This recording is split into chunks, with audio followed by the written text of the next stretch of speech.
Hey guys, tonight we're going back, way back to ancient Babylon.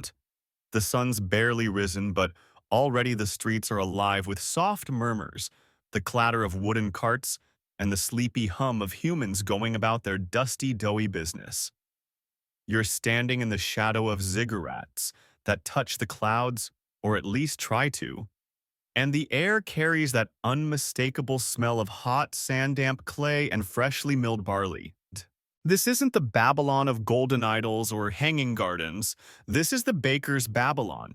And if you thought your sourdough starter was fussy, wait till you see what these folks did with string smoke and a lot of guesswork. You're about to learn how loaves were once measured, not by scales or cups, but by lengths of twine tied in sacred knots. Sounds simple. It's not. And yes, you're probably not surviving a day here. Between the fire hazards, confusing temple math, and a very judgmental goose guarding the flour sacks, you'd be toast. So before you get comfortable, take a moment to like the video and subscribe, but only if you genuinely enjoy what I do here. Drop your current location and local time in the comments. I always love seeing where you're drifting off from. Now, dim the lights, maybe turn on a fan for that soft background hum, and let's ease into tonight's journey together. You start your morning trudging along a narrow side street. The sun peeks over a crumbling wall and spills gold across the mud brick alley. Someone's sweeping palm husks into a corner. Someone else is bargaining over a bundle of leeks. But you're heading toward the scent of rising dough and the quiet slap of palms against clay oven walls. You turn into a shaded lane known affectionately or not as the baker's throat. It's narrow, hot, and always slightly smoky. Towering above you, wooden signs dangle from lintels, each carved with a crude symbol, a crescent loaf, a coiled string, a star-shaped stamp. These mark different family bakeries passed down through generations longer than the word yeast has existed. And there it is, the first mystery strings. They hang from hooks like laundry, some are frayed, some stiff with flour, some dyed with what might be beet juice or old saffron, but all of them are knotted in strange repeating intervals. A child passes by balancing a tray of unbaked loaves, and one glance at the string she's tied around her wrist tells you that's her measuring tape. Not for distance, no, this string tells you weight. Or rather, weight, as Babylonian bakers didn't have kitchen scales. They had string math. Here's how it works. Each knot along the string represents a mina or a shekel depending on the bakery. The number of knots and the distance between them was a family secret. One baker's mina could be your 3 bites. Another's might feed a laborer for a week. It's flexible and completely unregulated, of course. Historians still argue whether these knotted cords were based on temple guidelines, merchant tricks, or just plain superstition. One theory even suggests that lunar phases affected official loaf size. Yes, your bread might literally shrink at a new moon. You slip inside one of the bakeries nobody notices. It's the kind of place where everything moves by rhythm. Dough is kneaded not by hands but by elbows, knees. Even the occasional barefoot sanitation wasn't the strong suit of the Bronze Age. A man in a striped tunic with flour-streaked fingers is measuring a sticky mounded dough using a piece of string stretched taut between his hands. He wraps it around, once, twice, checks the knot placement, then snips the excess with a curved flint. Another baker is muttering something about last week's knots being too generous. You gather that inflation has hit the bakery. The walls here are stained with years of smoke and steam, and the windows are little more than square holes stuffed with reeds. But the shelves. Oh, the shelves? Stacked with dense barley loaves shaped like hedgehogs, sunbursts, crescent moons. One woman sits by a clay pot gently patting what looks like raw dough into long fingers, each one pressed against a string that has tiny indents. She's counting them aloud. 7 bumps, 1 for each temple priest, 1 for the overseer, 1 for bad luck. That last one she burns on purpose. Tradition, apparently. A few jokes slip through the bakery chatter. One young apprentice mutters, "He who knots too many knots ends up eating knots for dinner." Another snorts and says, "That's how we lost last season's flour allowance." In one corner, an elderly man is polishing a piece of obsidian, not for cutting but for reflection. Legend says that before baking ceremonial bread, you must check your reflection for spirit fog. If your face looks too tired, the bread will fall flat. If you smile, the dough will rise like a happy camel. As you watch, you can't help but feel the rhythm of the place seep into your breath. Every movement is purposeful, slow, almost sacred. The string stretches, the bread rises, the ovens crackle, and with each loaf tied to its length of string, you realize this isn't just about baking. It's about encoding memory into fiber. It's about making sure that time, hunger, and ritual can all be measured by knots. The child from earlier skips past again. Her tray now empty, her measuring string loose around her neck like a badge of pride. She doesn't glance your way, but you catch her humming something soft repetitive. A baker's lullaby, maybe. You follow the hum of ovens deeper into the alley until it opens up into a low courtyard shaded with woven reeds and lined with clay bricks that have baked in the same place for generations. This is the Baker's Alley, though that name changes slightly depending on who you ask. The soldiers call it the Crumb Mile, the scribes Yeast Lane, the taxmen Zone 4A.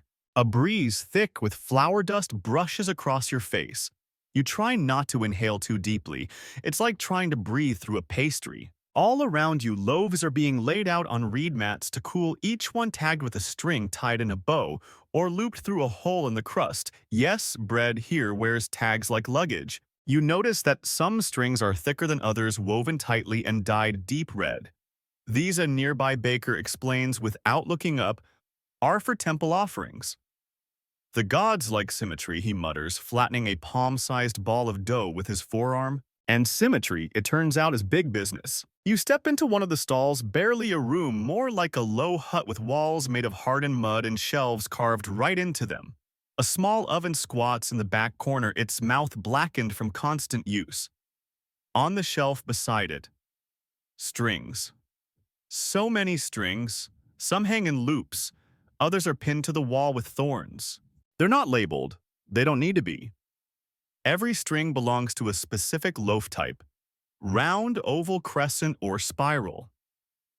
And each one is made of a specific fiber: goat hair, date palm flax, or if the customer is rich, dyed linen imported from Elam. Temple loaves always get date palm string. The baker says, handing you one to feel. It's smooth, slightly oily, and smells faintly of last week's bread. But don't tie too tight. If the knot strangles the dough, the gods send wasps. You pause at that. He doesn't. Just keeps kneading. The woman next to him is counting knots under her breath. 1 for Shamash, 2 for Ishtar, 3 for the idiot who tried to bribe a baker. You don't ask. Some strings are tied in elaborate patterns, looped around twice, twisted in spirals, even threaded through the bread itself before baking. These aren't for show. They're the only way to track who gets what and how much. In a city without coinage, just grain tallies and scribal records, bread strings are contracts. And like all contracts, they are very easy to misread. Historians still debate whether each bakery followed a centralized temple measurement system or just faked it until someone important complained. Some tablets suggest a royal edict once attempted to standardize loaf size using a standard string issued from the palace. No one used it. It was made of fish gut and smelled terrible. You step out into the sun again.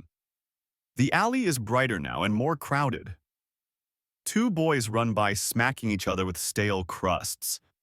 An old woman carries a basket of unleavened discs that look more like coasters than food. Behind her, a merchant argues over how many half-loaves equal a double-roasted ox loaf, whatever that is. Another baker calls out from behind a clay counter, "You want ribbon loaves or thumb crust? You freeze." She laughs and waves a hand. Don't worry. First-timers always get confused. Ribbon loaves are light ceremonial. Thumb crusts are for workers. You'll sleep better on a full one. You thank her and take a seat on an upturned grain jar. Across the alley, you watch two apprentices stretch a long piece of string across a board measuring a slab of dough shaped like a crescent moon. Too short, one mutters. Last one was longer. Maybe the string shrank, or maybe the moon did. Neither laughs. In Babylon, the moon doesn't just change tides, it changes bread. Another man leans in and offers you a small clay tablet. On it, a series of dots and notches arranged in rows. He points to your loaf, then the string, then the dots. One string, one line, he says in slow Akkadian. You nod as if you understand. What he's showing you is the bakery's ledger, a permanent record, not of how much was baked, but of how it was measured. Each loaf tied to each string and each string traced into a tablet, a receipt in clay. The idea that string could be currency or proof or even a kind of sacred formula, it's oddly calming. You start to imagine the whole world connected by strings, threads of memory, of ration of ritual. And as the alley fills with mid-morning chatter, you notice one final detail. Every bakery has a different way of storing its strings. Some hang them. Some wrap them in wet cloth. One has them buried in a pot of barley flour. Keeps them honest, the baker says. You don't ask what that means. You just sit quietly listening to the hush between the ovens and the soft snap of knots being tested. You shift slightly on the edge of the old grain jar, watching the alley shimmer under the late morning sun. Someone hands you a fig wrapped in a leaf. It's warm, sticky, and oddly savory. Temple snack, the boy says, before vanishing into a doorway. You're not sure if you've been blessed or tricked, but you eat it anyway. And it's just in time. Because the scent of today's most important bread wafts through the alley like a sacred summons. You follow it, thick toasted air that smells of roasted barley, honey glaze, and frankincense. You round a corner and stop. Here, behind low walls draped with white cloth, is the temple bakehouse. This is where the bread of the gods is born. It's nothing showy. No gold, no mosaics, just a long courtyard with a central hearth and 8 identical ovens shaped like inverted clay bells. A few palm fronds rustle overhead. At first glance, you might mistake the scene for a backyard barbecue. Until you notice the floor etched with faint circular diagrams, concentric rings that resemble a board game played by time itself. 2 temple bakers are already at work. One is measuring dough with a string so pristine it looks new. The other is aligning each loaf on a grid carved into the baking stones. Each loaf must sit in a particular quadrant, north, south, east, or west, and must face a direction based on the sun's current position. Yes, bread has an orientation. And a horoscope. You approach slowly, ducking under a linen canopy. A priest, or possibly a very confident baker, turns and eyes you. If you cast a shadow on the offering tray, you owe 2 loaves and a hymn. You freeze, back up 2 paces. He nods, satisfied. Temple bread, you learnt, isn't for eating. At least not at first. These loaves are for presenting sometimes to the gods, sometimes to statues of the gods, sometimes to goats that represent the gods.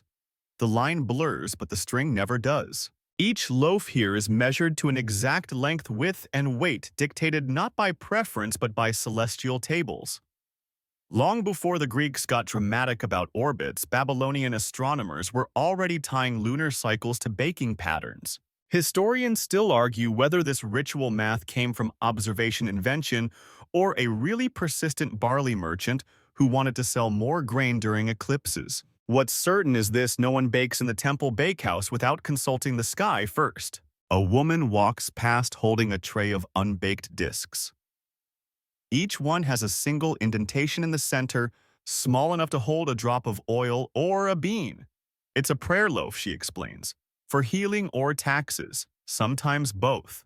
Nearby, another baker stamps a batch of loaves with what looks like a small wooden seal. Each stamp bears a different symbol: stars, animals, tiny suns. This isn't branding, it's a recipe record. Each shape tells the temple scribes what went into the dough, what grain, which oil, how old the starter was, and whether it was baked with wood or dung. Yes, fuel mattered. Gods apparently are picky about aromas. There's one loaf cooling on a raised slab slightly larger than the others. It's shaped like a turtle. A string tied around its middle holds 5 knots evenly spaced.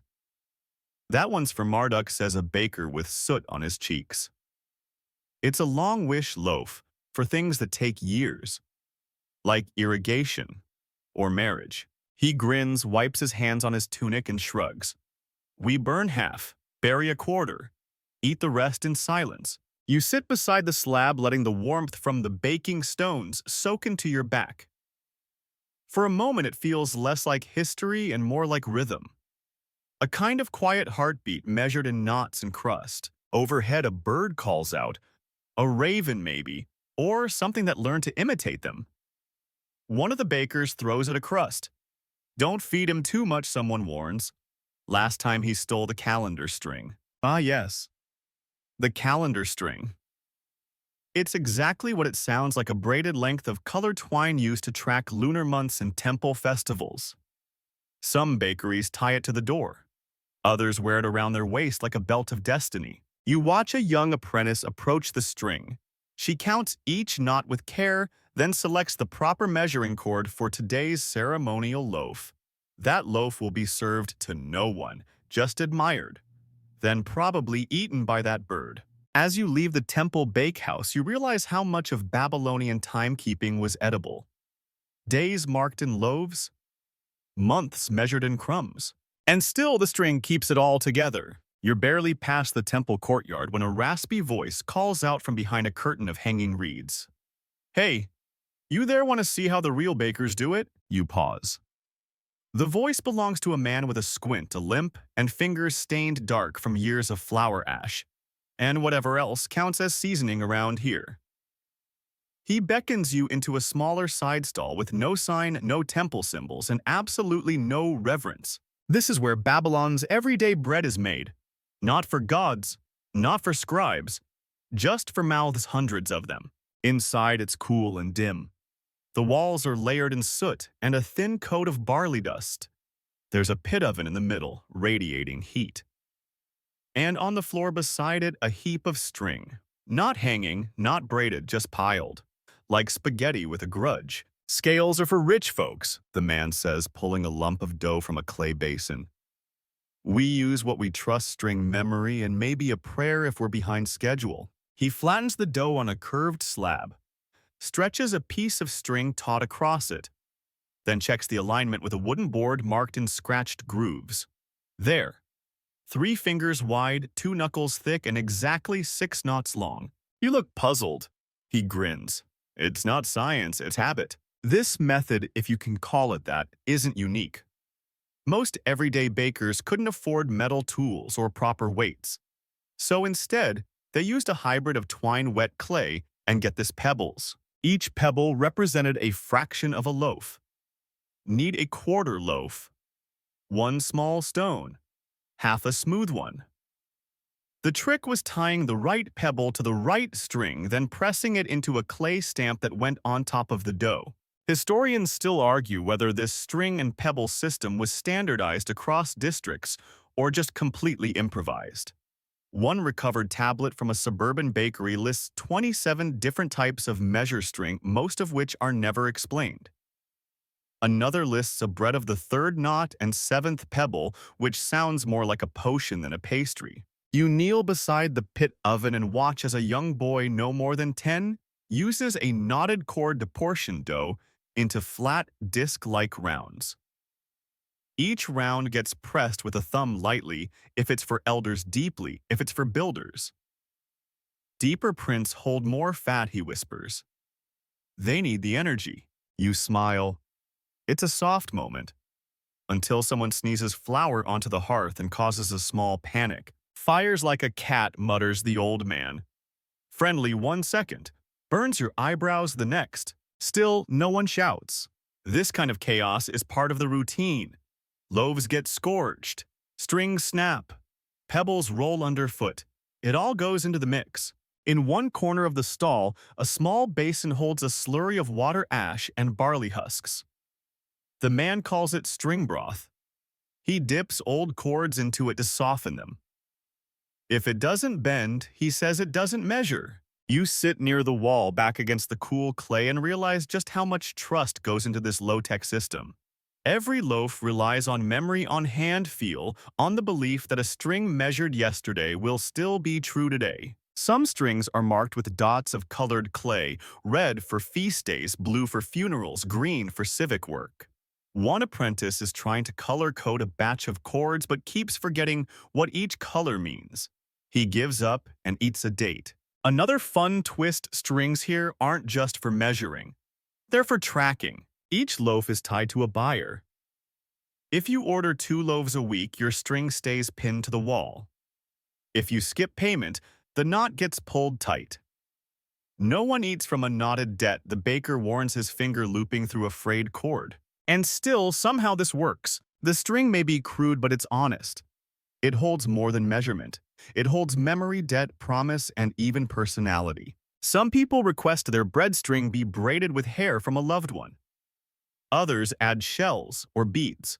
One particularly superstitious customer insists on burning the end of her string after every purchase to seal the flavor. The baker humors them all. Bread is bread, he says, but customers, their stories with feet. You watch the next batch of dough go in flattened, knotted, pebble stamped. No timers, no buzzers, no proofing chambers. Just smoke instinct and the ghost of yesterday's bread still clinging to the oven walls. And you begin to see it clearly. This isn't just improvisation, it's infrastructure. Behind the mess and the muttering is a rhythm older than any ruler. A rhythm where every knot is a number, every stone a reminder, and every baked crust a humble miracle of coordination. You duck out of the stall, cheeks warm from the oven heat, and perhaps the slow realization that Babylonian bakers may have been the earliest project managers.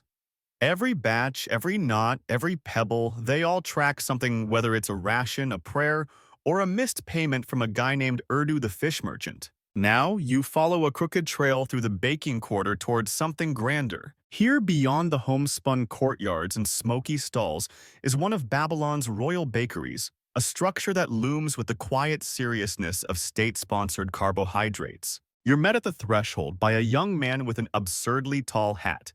No sandals past this point, he mutters, gesturing to a basin of cold water where workers are rinsing their feet. You oblige, stepping into the cool, clay-floored workspace. The air here smells organized. There's still flour ash and yeast in the mix, but it's more refined. Less chaotic food pit, more bread logistics command center. The first thing you notice: silence. Not a holy hush, but an orchestrated calm. Each baker moves with choreographed precision. There are no arguments about knots, no dropped pebbles, no panic over smudged ledgers. Instead, you see rows of brick ovens larger than the temple ones, built in tiers, like someone stacked potbellies and decided, yes, this is the future. Above each oven hangs a polished measuring string inside a carved frame. These aren't frayed goat hair lengths. They're tight, glistening cords twisted from dyed flax or maybe silk. Hard to tell. One worker notices your curiosity and nods. Standardized length, government issued. Every loaf is recorded. No eyeballing it. He says this last part with a grim smirk. You're ushered to a raised platform where you get a better look. There's a central workspace with clay mixing troughs arranged like petals on a flower. Each one contains dough at a different stage of readiness. One bubbling slightly from fermentation, another heavy with millet, and one that seems to be steaming. That's the palm ash mix, says a voice behind you. It's the head baker. Tall, pale, with flour, and radiating the calm of a man who spent 20 years arguing with yeast. Keeps the crust hard. Adds longevity. Palm ash. You nod sagely, as if you're not just now learning that bread can be preserved with literal tree fire. The process unfolds around you. One team stretches dough across wide stone planks, checking consistency with two strings laid parallel. Another uses a marked dowel to measure thickness like a rolling pin with ambition. Yet another team works on loaf inscriptions, pressing clay seals into the crusts before baking. Each seal denotes weight, grain type, and batch number. This is bred as bureaucracy. Historians still debate whether these loaves were actually eaten by royals or just redistributed to soldiers, scribes, and various very hungry guests of the empire. Some clay tablets record deliveries of sacred loaves to military outposts over 100 miles away, while others list recipients like temple dancers or keeper of the goat shed. One thing's certain: you do not mess with the ledger. Beside the ovens sits a table lined with tablets. Clay, not stone. Each marked with tiny wedge-shaped cuneiform symbols. The scribes here don't need they count. Every loaf is recorded, every string verified, every stamp cataloged. You peek at one tablet and read something like 3 crescent loaves to House of Asher. String length 5. Weight correct. The head baker leans in. That one failed the test. Loaf was short by a knuckle. Scribe had to sing the apology hymn. Ah, the joys of precision baking. Behind you, a young apprentice nervously eyes his string as he measures dough for a royal feast. The dough spreads slightly past the final knot. He frowns, adds a pinch of barley, still too much. He bites his lip. Maybe we stretch the string. The head baker glares. We don't stretch the string. Everyone within earshot freezes. There's a lesson in the silence. You make a mental note: never suggest stretching sacred cord in Babylon. That's basically treason. Eventually, the loaf passes the test.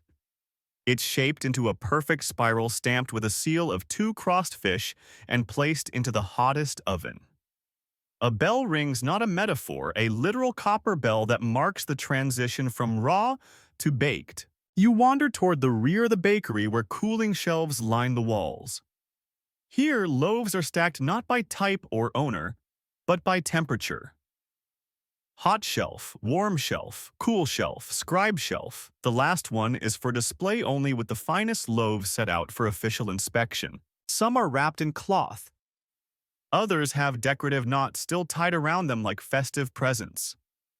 You spot one with gold thread twisted through the string. That's for the king, someone whispers, or his dog. Hard to tell. And suddenly you're struck by the scale of this all. These aren't just loaves.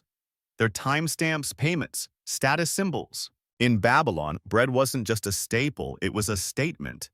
And string wasn't just a tool, it was law. You take a final look at the oven, still glowing, still whispering ancient heat into the dough. Somewhere in this very room, 100 loaves from 100 knots ago were born. Some still exist. Some fed armies. Some probably crumbled into history. But the strings. Those little lengths of fiber, they told every one of those stories. You step outside the royal bakery just as the midday heat settles over the city like a lazy blanket. The sun presses down on your shoulders and everything smells faintly of baked grain, singed palms, and something vaguely citrusy that might just be optimistic sweat. As you wander through a quieter back alley, you notice something different. Gone are the polished ovens and ceremonial loaves. Here the world is a little crooked. The walls lean, the windows are uneven, and the loaves, they're measured with body parts. You blink. Surely not. But yes. Before you stands a baker with one arm elbow deep in a clay mixing tub and the other extended in midair, holding dough stretched precisely from his elbow to his fingertip. 1 cubit, he declares, proudly nodding at you like he's just explained gravity. For the common man, it seems you've stumbled upon one of the oldest measurement systems in the city, the human body. You look around. A girl is using her palm span to press out flatbreads. A teenager rolls dough to match the width of his foot. A grandmother scolds a child for eating a loaf that wasn't even past 3 fingers yet. Turns out, in parts of Babylon, bread wasn't just portioned by string, it was portioned by you. Or at least by the closest elbow, forearm, or toe in reach. Historians still debate whether this system was born from necessity, laziness, or the sheer confidence of a civilization that also invented trigonometry. Some suggest that body-based measurements were more intuitive for local trade, especially in rural or lower-class quarters where no one had the luxury of standard cords. Of course, the problem with elbow-based economy is consistency. One baker's fingertip loaf might be another's half-cubit snack. Arguments were inevitable. You witness one such argument brewing between two market vendors, a woman selling date-filled pastries and a man insisting she's using her toddler's arm to cheat the system. They settle it by calling over an elder who promptly removes his sandal measures both pastries against his heel and declares them equally unfair. Fairness, it seems, is negotiable, bread length too. You're invited into a stall with no name but lots of laughter. The bakers here don't take themselves too seriously. One of them claims his bread line runs from his nose to his thumb, then immediately adds, unless it's raining. Then I measure by mood. Still, even this slapdash method has structure. Some families tie a string to a particular body part and preserve it literally in clay. You're shown a palm print embedded into a slab with the words Abru's thumb line etched beside it. The family still uses it to portion ceremonial dough on feast days. Heritage in loaf form. And yet even with this charming chaos, there's still string, tied around wrists, hanging from belts, coiled into pockets. String is backup. String is memory. String is the old reliable friend you call when your elbow forgets how long it was last week. A boy beckons you over to his prep table. He's got dough balls lined up like soldiers and a wet piece of twine that looks freshly cut. I measure by dreams, he says, then pauses. But my mom says use the string. His loaf looks a little creative, but it's clear the effort is there. He lays the string over the dough, measures the knot spacing, adjusts with a quick press of his fist, then nods. Now it's right. You smile. It's oddly comforting, this patchwork system of limbs and lines. There's something very human about measuring food with the very body that eats it. Further down the alley, a woman tells you of her cousin who insists on using his own shadow at noon to size ceremonial loaves. Short days, small bread, she laughs. Winter meals are tight. As odd as it sounds, it makes sense in its own poetic way. The body becomes the clock, the string, the calendar, and the loaf a record of both. You find yourself back at a shaded stoop watching two elderly men drink what looks like barley tea and swap stories about the best forearm loaf ever made. One insists it was during a solar eclipse. The other claims it was baked during a sandstorm. Best crust in decades, he says. Crisped by the gods themselves. No one writes these stories down. They're passed with crumbs and elbows. But the strings, those live on. Knotted cords hang above their door like wind chimes. Each one tells a tale the time they sold 300 loaves in a morning. The week the clay cracked and every oven burned too cold. The day their apprentice tied a double knot and accidentally created the two-headed loaf, which children still ask for by name. And in this quiet quarter of Babylon, elbow loaves and stringed bread aren't opposites. They're cousins, squabbling, joking, working together. Because in the end, whether by string palm or big toe, the goal's the same: to turn grain into comfort. To measure just enough, to feed. And maybe if you're lucky, to make someone laugh along the way. By mid-afternoon, the alleys of Babylon grow quieter. The city heat pushes even the busiest bakers into a slower rhythm, where time itself seems to stretch like soft dough under the sun. You wander through a covered walkway lined with woven mats and faded frescoes of barley fields and awkwardly painted goats. It's cooler here but tense. Something feels off. Then you hear it shouting. At first you think it's a delivery gone wrong, or someone accidentally salted the tribute loaves with sand again. But as you inch closer, the scene unfolds. A crowd has gathered outside a bakery known for its extravagant knotwork, each loaf tied with intricate, color-coded string. A man in a bright sash, clearly a merchant, is red-faced and furious, holding a flattened loaf in one hand and a snapped piece of string in the other. "This is not a 6-knot ration," he yells, waving the loaf like a broken promise. This is 5 at best, 5 and loose. The head baker, an older woman with arms like mallets and eyes that could curdle milk, folds her arms. Your string broke, she says coolly.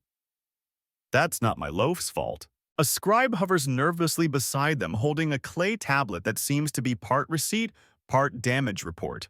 And just like that, you've stumbled upon one of the oldest known bakery riots in the ancient world, not the dramatic kind, with torches and looting. No, this is a bureaucratic brawl. And it all started with a faulty measuring string. Apparently, the dispute goes back several weeks. This particular merchant had been placing large orders of ceremonial loaves all priced by string length. But during transport, several of the strings either broke or were mysteriously retied with fewer knots. Accusations fly. You switched the strings.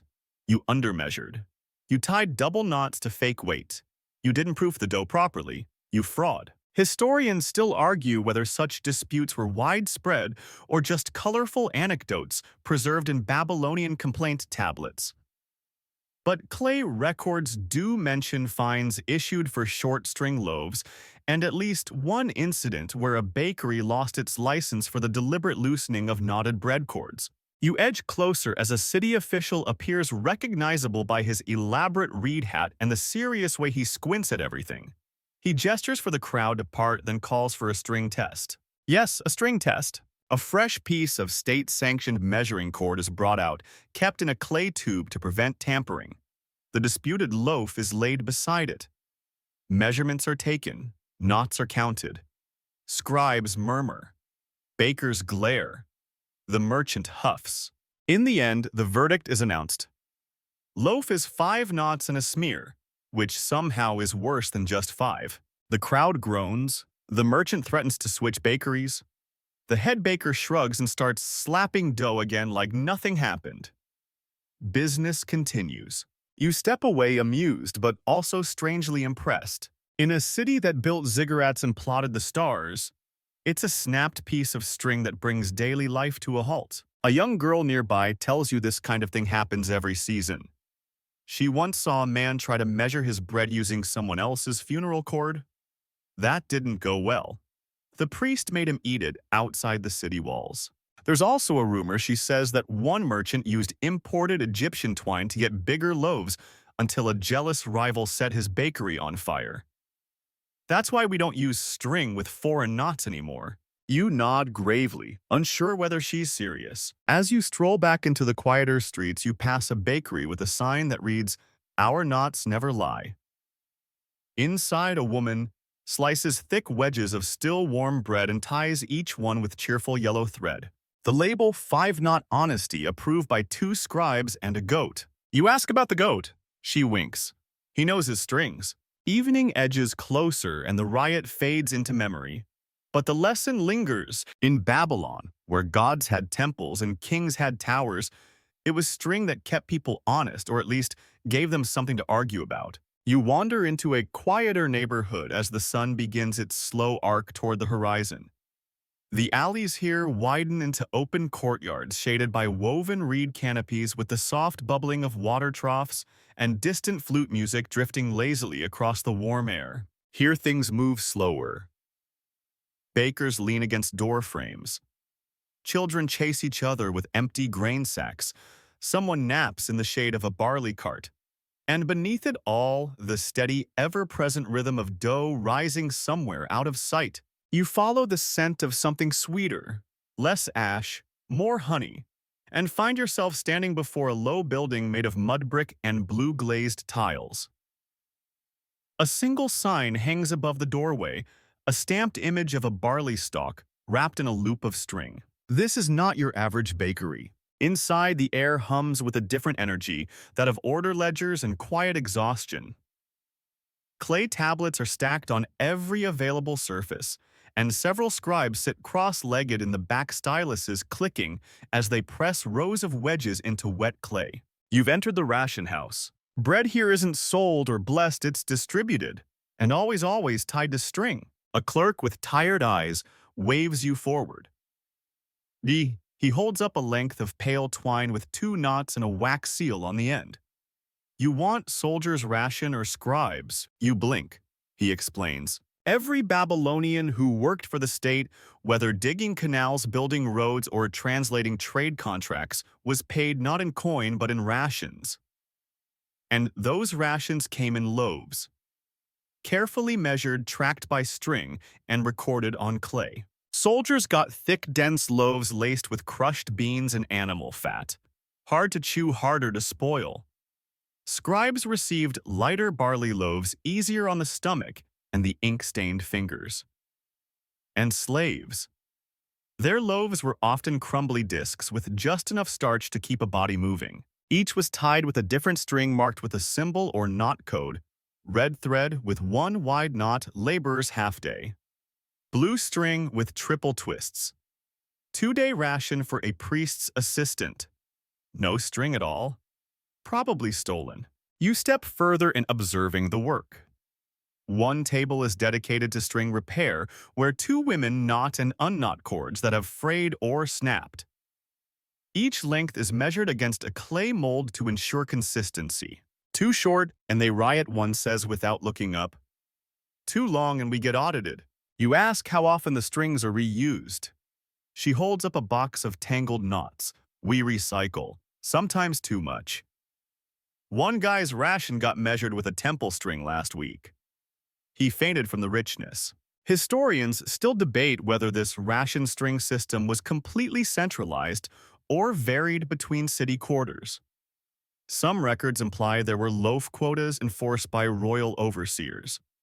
Others suggest neighborhood assemblies adjusted ration sizes based on crop yield and complaints. But what's clear is that the string wasn't just symbolic, it was binding. You watch as a line of men and women step up to the front desk. One by one, they hand over clay chits or reed slips and receive a loaf tied with their assigned string. Some examine it closely, running fingers over the knots. Others nod and move on. A few, clearly skeptical, untie and remeasure their string on the spot. One old man sighs when he sees his string has an extra knot back. Pay the clerk. Mutters. You filed a complaint about canal flood duty last month, remember? He smiles. I forgot. But I'll take it. You're handed a sample loaf, thick, cracked, and still warm from the back oven. It's tied with a plain flax cord, 3 knots loose on one end. You ask what it means. Apprentice scribe's training ration, says the woman beside you. Hope you like chewing. You bite into it. It's dense. A little sour, but oddly comforting, like eating bureaucracy. In one corner of the room, a younger clerk is carefully burning the end of a string over a small lamp. Prevents fraying, he says. Also makes it smell nicer. He lets you sniff one, a light scent of resin and barley. He leans in and adds, we call it bread perfume. Then with the solemn tone of a philosopher, it does nothing, but it helps. You thank him, even though your jaw now aches from chewing. Before leaving, you glance at a clay tablet being dried by the door. On it is a list of names, loaf sizes, string colors, and delivery routes. It looks like a grocery list collided with a military census. And just beside it, a drawing. Childlike scratched in the corner, a loaf with arms and legs running away from a pile of tangled strings. Below it, a scrawl in Sumerian, catch me if you can, ration thief. You smile. Even in the strictest corners of Babylon, someone still had a sense of humor. You slip back into the open air, the ration house behind you, and a piece of slightly stale apprentice loaf still lodged somewhere behind your molars. A small price to pay for enlightenment. Ahead, the sun begins its slow descent, turning the dust a shade of bronze, and making even cracked walls look poetic. As the city cools, a different kind of energy picks up, quieter, methodical, purposeful. You find yourself walking along a narrow canal path following a slow-moving trickle of water lined with reeds and odd-shaped markers. On one side, modest bakeries. On the other, rows of grain storehouses, all marked with seals pressed into clay.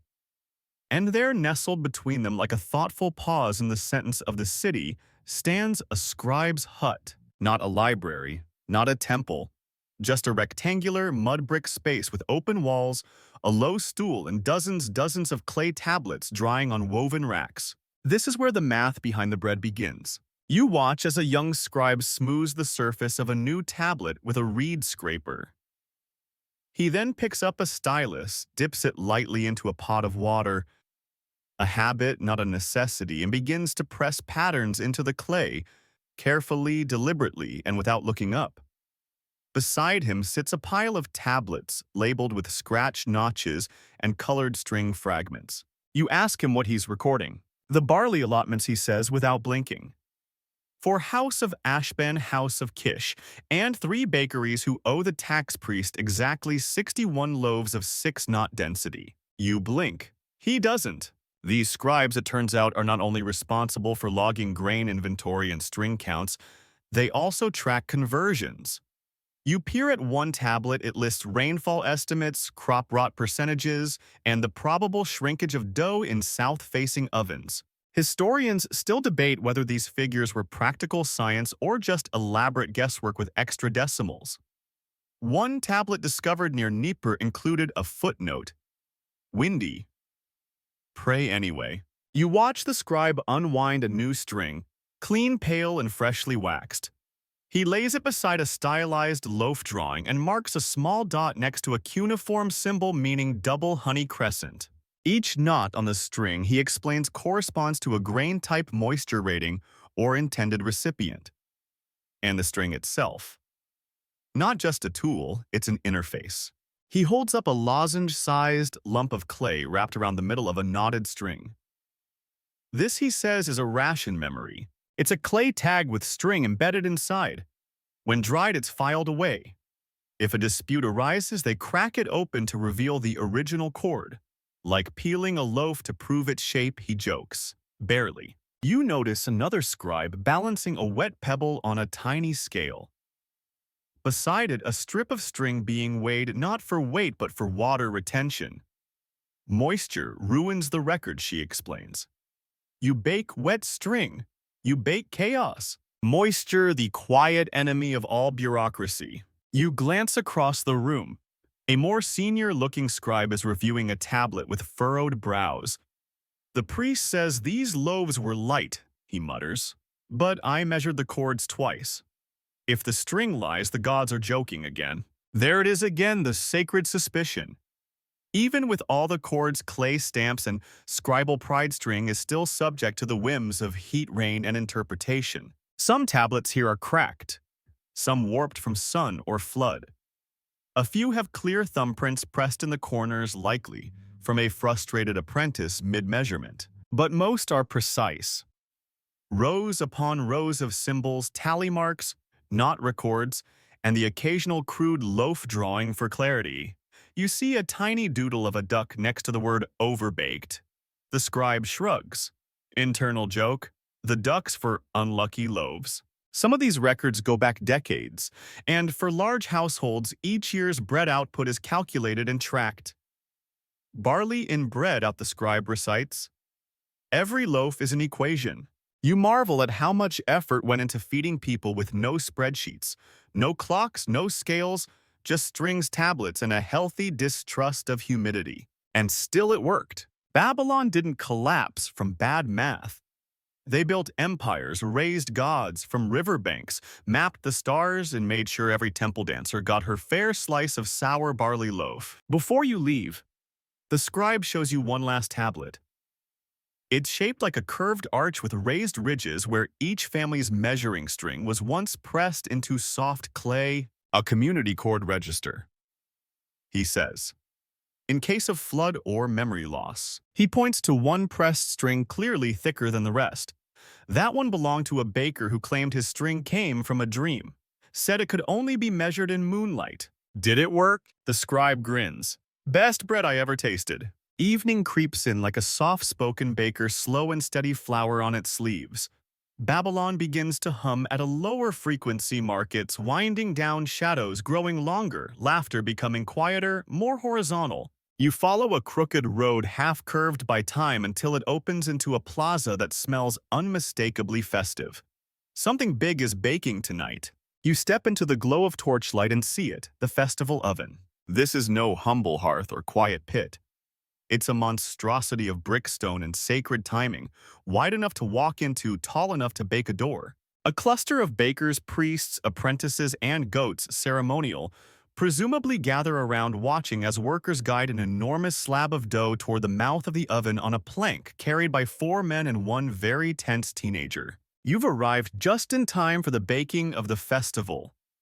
Loaf, a ritual event only performed during major seasonal feasts, harvest celebrations, or when the high priest dreams of a fish with 2 mouths.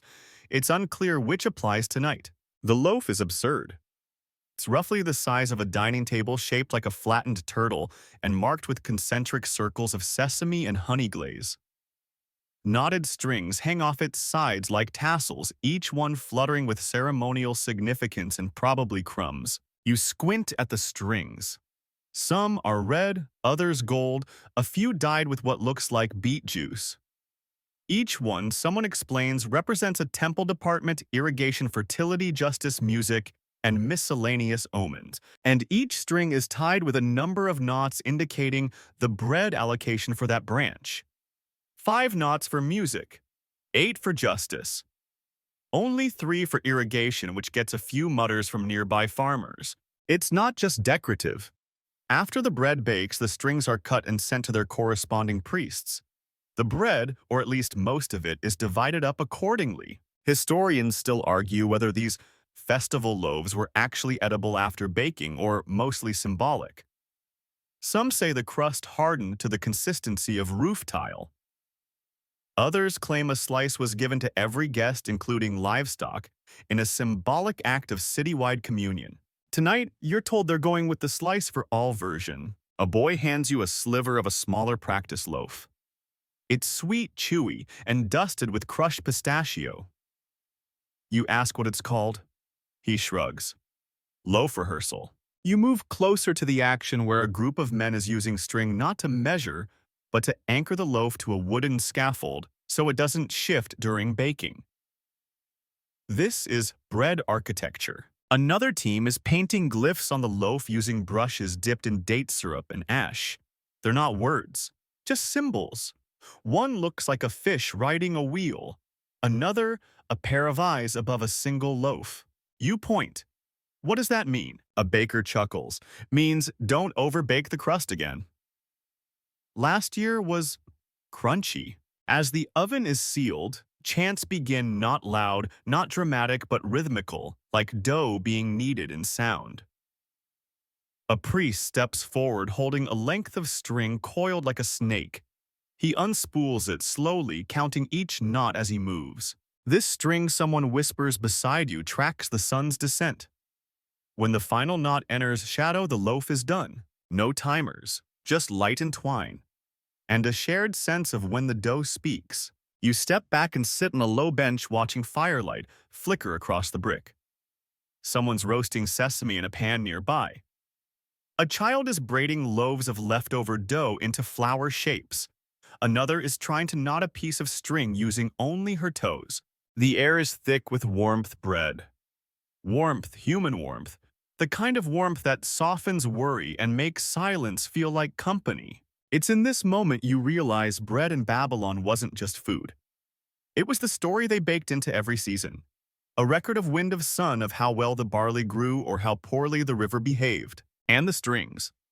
They were the punctuation, the commas between loaves, the parentheses around memory. One final chant rises as the sun slips low. The head priest holds up the sun string, its shadow now touching the final knot. The oven is opened. Steam pours out like a sigh from the earth itself. The crowd leans in. A few cheer. One goat sneezes, and their crusty and golden and absurdly detailed rests a loaf big enough to serve a god and pedestrian enough to be sliced with a very large knife. The first string is cut, rolled, and handed to the music priest, who tucks it into a scroll like a sacred receipt. You don't stay for the full slicing. You simply sit breathing in the soft scent of roasted grain and burnt sugar. And for a brief moment as the stars blink on above Babylon, you can almost feel the city exhale. The festival plaza lingers in your senses long after you leave it behind, smoke curling into the dusk, sky bits of sesame still stuck to your sleeve, and a faint buzz of flutes trailing behind your footsteps. But Babylon never stops baking. And so guided by curiosity and the smell of something faintly sour and wonderfully alive, you follow a winding trail toward the quieter edge of the city. Here, past the last of the guard towers and sleepy date merchants, the structures thin out, replaced by low clay homes, herb gardens, and the occasional goose standing exactly where it shouldn't. You're heading to meet the Dough Whisperers. No, not a guild, not a title even. Just a nickname locals use for a handful of elderly bakers who claim very seriously that they can hear dough, not metaphorically, literally. You find the oldest one sitting cross-legged beneath a sagging canopy, hands deep in a basin of sticky barley mash. Her name is Taya. Her ears are large, her fingers are knotted like old string, and her eyes shine with a kind of patient mischief that suggests she's baked more loaves than the city has bricks. "You're late," she mutters without looking up. "The yeast was talking about you." You nod politely. That seems safest. Around her, loaves are in every stage of life, raw rising, baking, cooling, disappearing. And each is accompanied by a string. But not the usual kind. These strings are different, not knotted, not marked, just loosely tied and left to dangle near the dough. "It's not for measuring," Taya says. "It's for listening." You lean in. She taps one of the strings. It twitches slightly from the air, then stills. If the dough is happy, she says, the string hums when the wind hits it. If the dough is grumpy, no movement. Dead string. You suppress the urge to ask what happens if the dough is furious. She answers anyway. Then it bubbles too fast, bakes sour, hurts your stomach and your feelings. You try not to look alarmed. A younger woman nearby chuckles. "Don't worry, we feed angry dough to the geese." Taya slaps the side of her basin. "Not the good geese, just the rude ones." The air here smells different, warmer, more alive. There's a rhythm, but it's gentler than the clatter of temple ovens or the click of scribes. Dough rises in wide, shallow bowls. Loaves are shaped by hand, not tools. And string. It's a guide, not a judge. One loaf is tied with two strings that cross in an X. Another has a cord resting like a crown across its domed top. "That one's moody," Taya mutters. "Needs music." She claps her hands, and a boy nearby picks up a curved reed flute and begins to play softly. No melody you recognize, just low, drawn-out notes that rise and fall like a lullaby written by water. And the dough. It sighs. You're not imagining it. It deflates slightly. A single bubble escapes near the edge and wobbles upward like a contented breath. Historians still argue whether such practices were superstition placebo or the earliest forms of biofeedback baking. Some texts mention singing dough. Others reference loaves with spirit, and one curious tablet describes bread that wept at the full moon, though that might have been a mistranslation. You watch as an apprentice gently untangles a frayed length of string and wraps it loosely around a pale loaf. "This one's for dreams," she says, not looking up. The old woman says if it hums by moonrise, the loaf keeps nightmares away. Another loaf rests beside a bowl of lavender ash and dried mint. Taya sprinkles both across the dough like a priest scattering incense. "This one's for grief," she says quietly. "It's not sweet, but it's soft." You don't speak, you just listen. To the string tapping softly against the side of a rising bowl. To the bubbling of well-fed yeast. To the gentle pulsing breath of bread that isn't just food but feeling. And you begin to understand something new. Strings can measure, they can record, they can ration, encode, archive. But in this quiet corner of Babylon, strings can also sense. They can flutter when the dough's too warm. Tangle when the mix is rushed, tighten when the flour is dry. They don't just tell the bakers what the dough is, they hint at what it needs. A lesson not easily explained, but perfectly softly whispered. Before you leave, Taya presses a warm round loaf into your hands. It's wrapped not in string, but in a square of woven flax tied gently with a lavender thread. "You won't sleep better," she says, "but you'll dream slower." You thank her, stepping back into the night air, bread in your arms, strings still fluttering. Behind you, the geese begin to honk softly.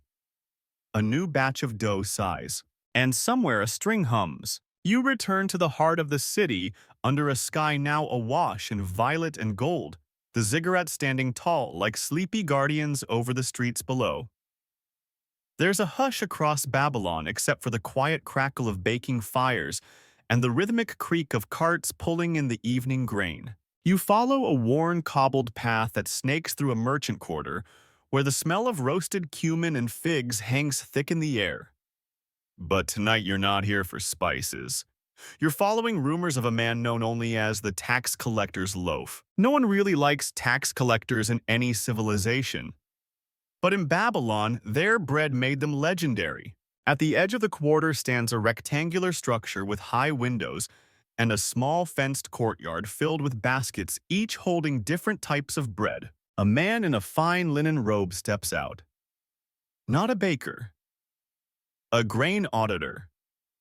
His hair is oiled. His sandals are spotless, and his expression says he knows exactly how many loaves you're allowed to eat this month. You've entered the Bureau of Grain Weights and Offerings. Inside, the walls are lined with shelves of what else loaves. Most are rock hard. Some are decades old, preserved not to be eaten but examined.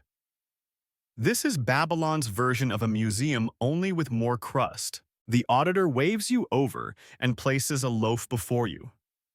It's squat heavy and wrapped with a deep brown cord tied in 3 symmetrical knots.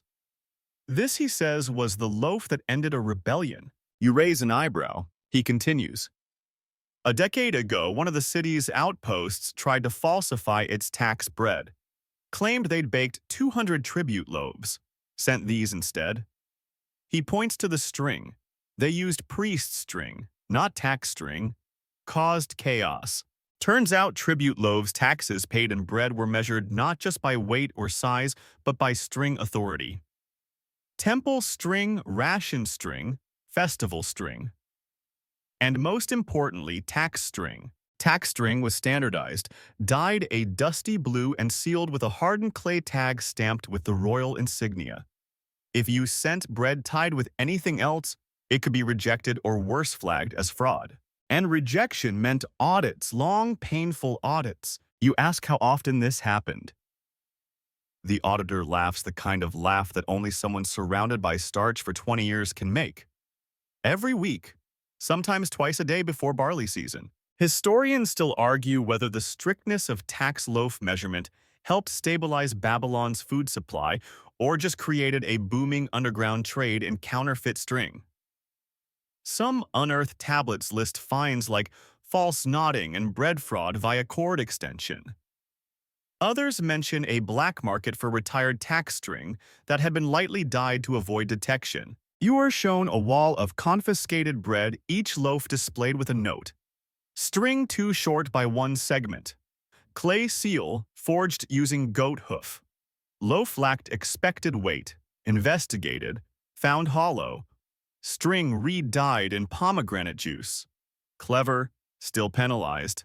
The auditor hands you a piece of string preserved in a clay tube. This was tied to the governor's birthday loaf. We keep it for calibration. He opens a drawer to reveal tools, not scales, but templates. Clay molds shaped like small frames with notches. These were used to check the knot placement and loop size. One was even designed to snap shut if the string was too thick. And this, he says with reverence, is the knot box. It's a lacquered wooden container holding dozens of strings, each labeled by type year and baker's mark. These are the official references, the originals, if you will. One, faded but intact, bears 6 symmetrical knots and a faint floral scent. This one, he says, belonged to a bakery so accurate the priests called them before the gods. He adds after a pause, they were shut down for hoarding yeast. He leans back and sighs. In the end, it's just bread. But bread means duty.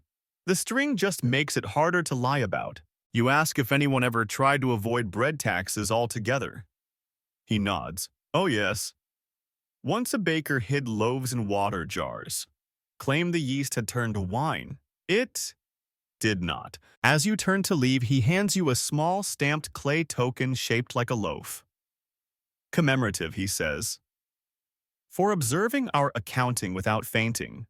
You thank him and step back into the dusk.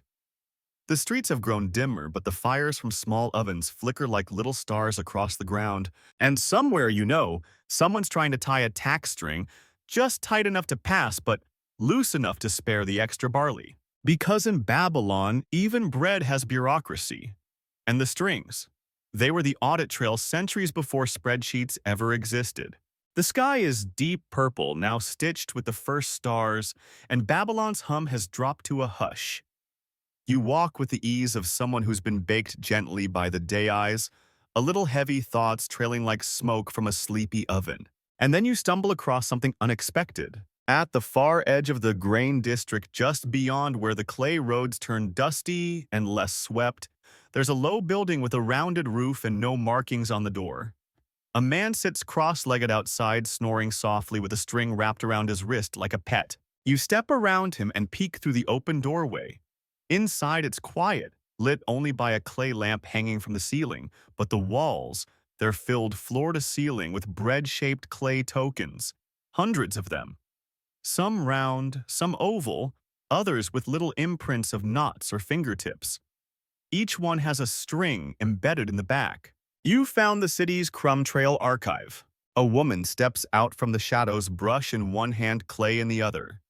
"You're here late," she says, not unkindly. "Most visitors don't come unless they've lost something." You ask what all these tokens are. She holds one up. It's a palm-sized disc shaped like a spiral loaf with 3 indentations along the edge. A thin string loop is pressed into the back. "Proof of delivery," she says, "or maybe a receipt. Depends how much you trust the scribe." In ancient Babylon, before coins, before ledgers became formal trade and tax exchanges, were often marked by clay tokens. Bakers, merchants, even temple staff would carry these tokens, each tied with the original measurement string used in the transaction. Some were stored for records, others exchanged like currency. The strings weren't just decoration, they validated the shape of the loaf, like a barcode with a personality. She guides you to a rack labeled with the symbol for Nippur quarter. You see dozens of small tablets shaped like wedges of bread, each with a knotted string fused into the clay. Some have stamp marks, stars, rivers, birds, while others just have deep thumbprints. This one, she says, pointing to a chipped disc with 5 holes in it, was found buried with a baker. Still had the string intact.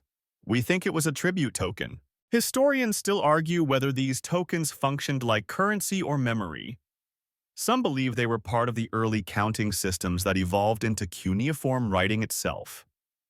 Others think they were just really over-designed grocery lists. Either way, they served a critical role in tracing where bread went, who it belonged to, and how it was supposed to be measured. You notice one oddity, a rectangular slab with several strings sticking out like hair. "That's a multiple loaf register," she explains. "Each string represents a delivery. If 2 go missing, you pull the string. If you find extra loaves, you wait," she shrugs. "Bake a thank you." You ask how many of these are original. She raises an eyebrow. "All of them. If they're copies, we don't keep them." Babylon's not big on replicas. Another assistant passes by holding a tray of freshly pressed tokens. You see him gently press a knotted string into the soft clay, then use a damp reed to seal the edge. He places the token onto a shelf with the practiced grace of someone who's done this 200 times a week for most of his life. There's one token that catches your eye. It's oval, sealed with a symbol of a fish and a flame and tied with 2 overlapping strings, one frayed, one bright red, that the woman says was from the famous oven fire riot. In Nesnsa, a baker tied the wrong string to the governor's loaf, blamed it on his apprentice. The apprentice retaliated by setting fire to the woodpile. It burned half the plaza. You blink, and they kept the string. She nods. History burns fast.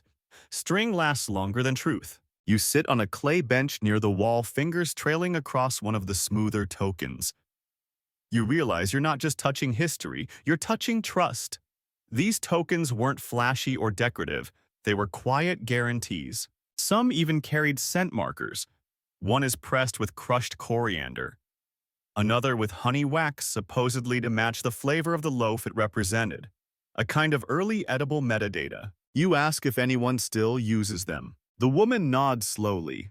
A few. Some rural bakers leave them in storage jars. Others bury them near ovens for luck. Me, I just like the weight. She presses a warm token into your palm, a small crescent with a single soft knot in a thread no thicker than a hair. Keep it, in case you forget what warm bread feels like. You thank her and step out into the soft night token and hand stars overhead, and the streets of Babylon whispering lullabies in barley and clay. The city has shifted. As you wander through Babylon's southern quarter, it no longer hums with labor or ritual or riotous merchants arguing over knot counts. Now, it purrs a low, sleepy murmur of closing shutters, muffled laughter, and ovens exhaling their last warm sighs of the day. And somewhere between one breath and the next, you find yourself standing in front of a small mud brick house with an uneven roof and a lopsided wooden door barely hanging on by its hinges. This is the home of Kinu, the most infamous baking apprentice Babylon ever forgot to remember. The door creaks open before you knock.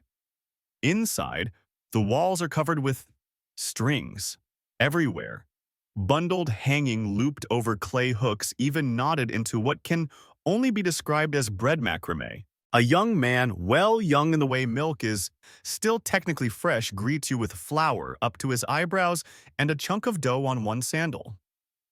Come in, he says, but mind the experimental knots. You step carefully. Kinu gestures to a long table cluttered with loaves in various states of distress.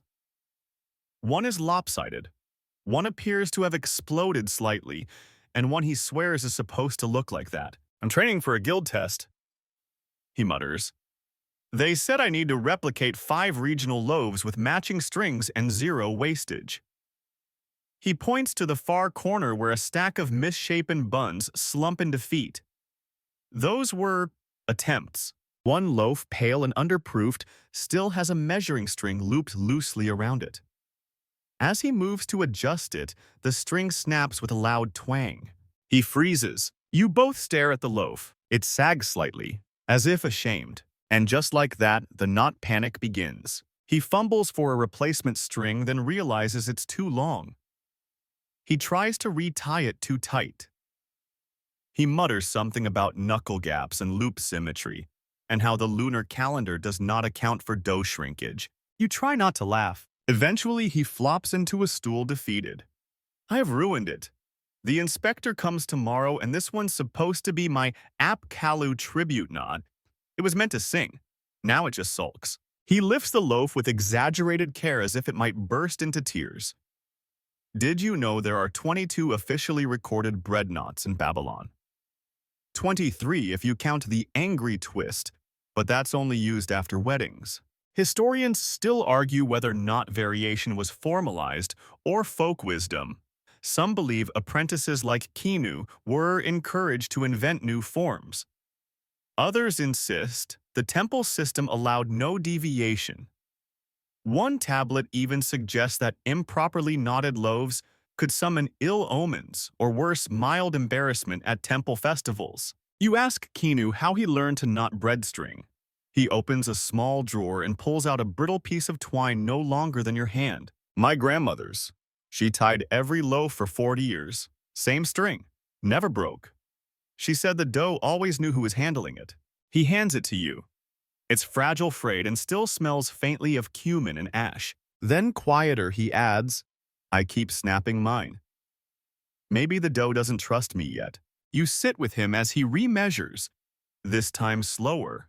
One loop, one knot, a gentle tug. No panic. The loaf responds, rises slightly as if reassured. Kinu smiles. Not triumphantly, just enough. He begins tying the next batch with a little more rhythm, a little less fear.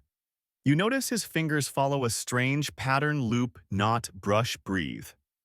The sequence of someone who's failed enough to know where to go softer. Around you, the air grows warmer, not from fire but from attention. You realize that string in Babylon isn't just used to measure bread, it's used to measure people. How steady your hand is, how well you remember, how gently you correct a mistake. How calmly you try again. A loaf with the perfect string means you didn't rush, that you respected the process, that your hands listened. Before you leave, Kinu offers you a practice knot, a slightly crooked loop tied from bright yellow cord. It's my own style, he says. A little too tight, a little too weird, but it holds. You take it. Back outside, the wind lifts a few loose cords that hang by the door. They dance in the moonlight like little whispers of muscle memory suspended in air. And behind you in that tiny, crooked home, a boy with flour in his eyelashes ties string around bread, not just to pass a test, but to prove loaf by loaf that he still belongs. By now, Babylon is asleep. The fires in the public ovens have dwindled to soft embers, casting flickering shadows across cracked courtyards. Dogs curl up in alleyways. The river laps gently at the city's edge. Overhead stars blink lazily through the haze of hearth smoke and moonlight. And yet one last place calls to you. You follow a narrow footpath between two grain silos until you reach a modest structure, half bakery, half shrine, entirely forgotten. No sign, no crowd, just a small clay plaque above the door with a single symbol, a looped string tied into the shape of a spiral. Inside, it smells like quiet.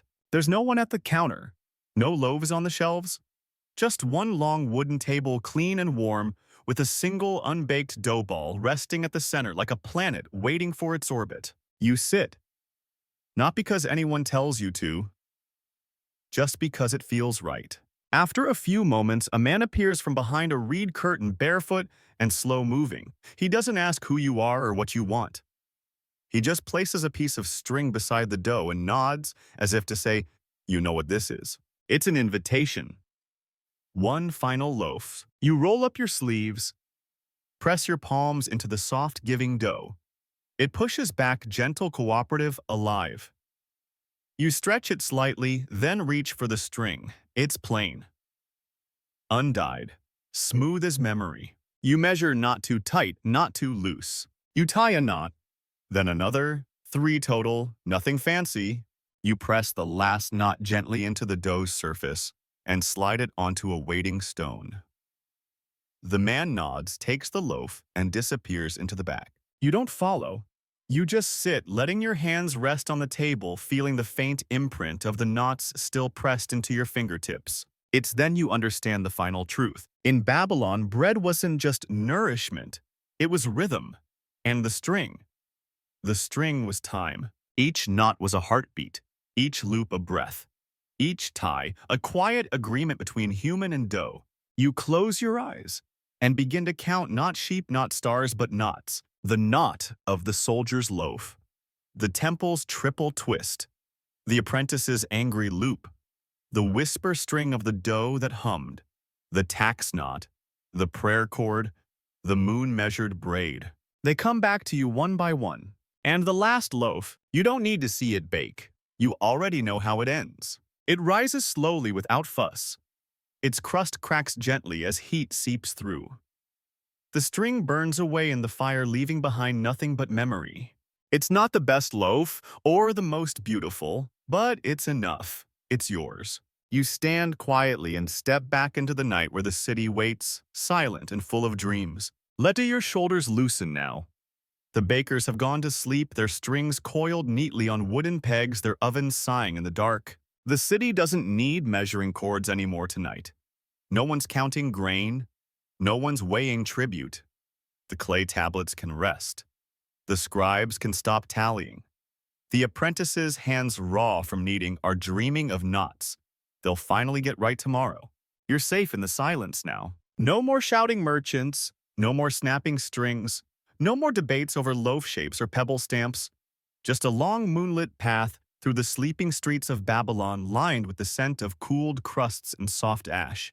You can almost feel it, the last warmth of a loaf still resting on its mat untouched. The memory of flour between your fingers. The softness of twine stretched across your palm, not tight, not loose, just right. The city exhales and you do too. Every knot you touch today is fading now, each one unspooling slowly in your mind. Not lost, just resting. And if you listen closely, you might still hear it. The faint whisper of a doe rising somewhere, the string humming in the dark, the sound of 1,000 quiet hands making time visible one loop at a time. Let that string cradle you now. Let it mark the space between thoughts. Let it tie off the day. And sleep.